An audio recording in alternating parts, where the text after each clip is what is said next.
Good morning, everybody. I'm back on top of the hill again. It looks really nice out today, but believe it or not, it's freezing. Absolutely freezing. I'm just wearing a pair of jogging bottoms and a thin hoodie. I'm really cold, although he probably quite likes it, being a snow dog. Anyway, I want to talk about Errol Spence Jr. versus Terence Crawford, undisputed welterweight fight. At last, looks like the fight could well be happening. Is it November the 19th? I think that's the date that I heard floating around. Hopefully those rumours are true, right? Hopefully. Quite what's taken them so long, I have no idea. Now, am I hyped about this fight right now? No, I'm not. It's almost like they've dragged it on for far too long. So hopefully the press conferences, the social media smack talk, and the basic promotion of this fight is going to get me hyped again, because at one time I was really hyped for it. I thought that, you know what, this is the fight I really need to see. Now, as far as how big a fight it is, again, that seems to be one of the talking points. Listen, it's a big fight in America. Worldwide, no. I think unless you're a hardcore boxing fan, it's only really those that will be interested in this fight. So globally, no, it's not a big fight, but in America, for sure, it's a big fight. Of course it is. Much like, I suppose, Fury versus Joshua. It's a big fight in the United Kingdom. Outside the United Kingdom, unless of course you're a hardcore boxing fan, probably not so much. All right. Now, as far as this fight is concerned, I mean, who would be the favourite? Hard to tell. Really hard to tell.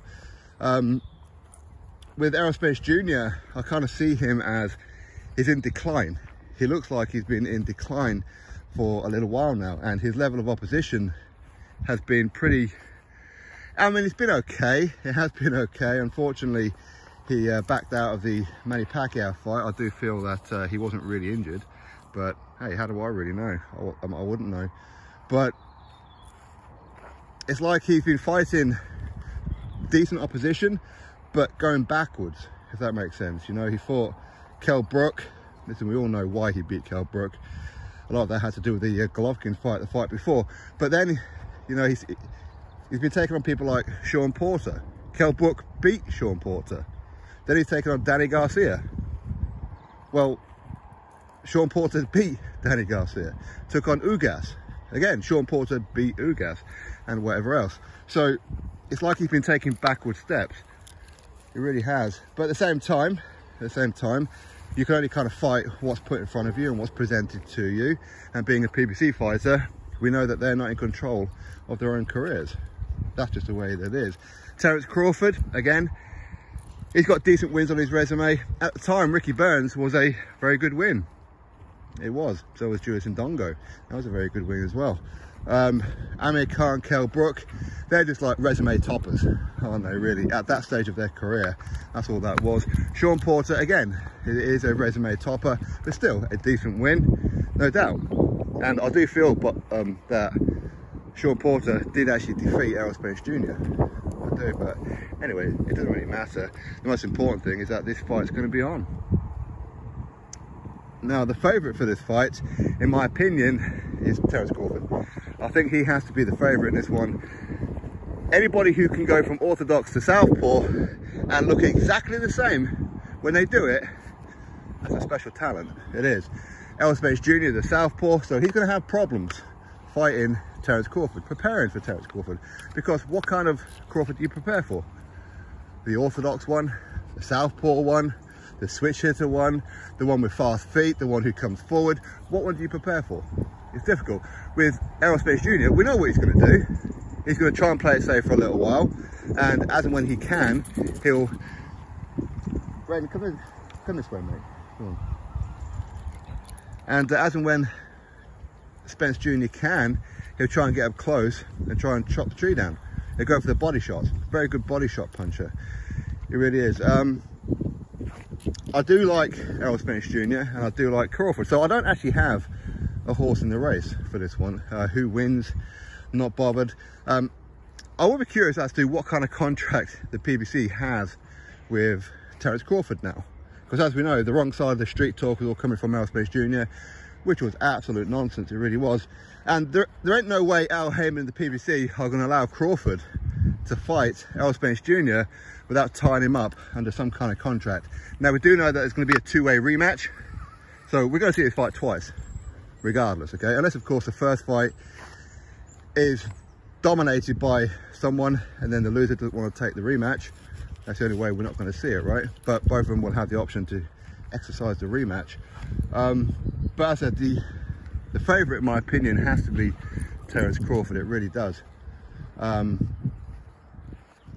mean, how much of that car crash that Errol Spence Jr. had is a problem? We don't know, because he hasn't really been tested that much. He did get rocked by Ugas, and Ugas, for some reason, stood off him. He turned his back on Danny Garcia. When you turn your back on your opponent, that's a signal to the referee to stop the fight. Okay, so he's very, very lucky that you know, he got away with that one. So I do wonder what kind of condition Errol Spence Jr. is in. At the same time, Crawford, he's been out of the ring for, what was it, about a year now? Something like that. For a welterweight, inactivity is not good. Listen, inactivity is not good for any fighter, but with these kind of weight divisions, when you rely on your sharpness, because it's not about power, it's about being ring sharp. Terence Crawford, listen, I'm sure he goes to the gym quite often and he's been sparring and all that kind of stuff. Well, I mean, we know that he has, because he's been sparring Amir Khan for the Kell Brook fight. So we know that he has been in the gym, but there's a big difference between being in the gym and being under the bright lights on fight night. There really is. The PBC, they will want Errol Spence Jr. to win this fight, because they don't know what kind of loyalty Crawford has, regardless of what kind of contract he has with them. With Errol Spence, they know he's one of those, yes, of course, Al, I'll do that. Yes, Al, yes, of course. Yes, I'll fight for this money. Yes, I'll do this. Or yes, I'll do that. He's a yes man for the PBC, as a lot of PBC fighters are. So with Errol Spence Jr., they know they've got his loyalty. With Crawford, they don't. But listen, it's going to be a good fight. It's going to be an interesting one. My prediction right now, I'm sure it's going to change should this fight happen, of course, would be, I think that Crawford is probably going to stop Errol Spence. I think that's probably what's going to happen. Probably in the last 2 or 3 rounds of the fight. I think that's probably what's going to happen. Listen, nothing would surprise me. Errol Spence Jr. could stop Crawford. I mean, we've seen them both hurt before, so they both can be hurt. Both of them are decent punchers. I mean, you would say Errol Spence Jr. is probably a bigger puncher than Crawford. There again, is he? Some people would argue that point. But I think all-rounded, Crawford is just better than Errol Spence Jr. in pretty much every department, with the exception of the body shots. His footwork is far superior to Errol Spence Jr. Errol Spence Jr. knows one style. Fight up close, go for the body shots, wait for them to drop their arms down a bit, go for the knockout. That's what he does. With Crawford, he can hurt you with either hand, he can punish you, he'll make you breathe heavy, he'll get you thinking, and he's fast. He ain't the biggest puncher, but he can punch enough to get your respect. And yeah, I'm sure he does carry knockout power. Anyway, most importantly, they get this fight on, and well done to both of them.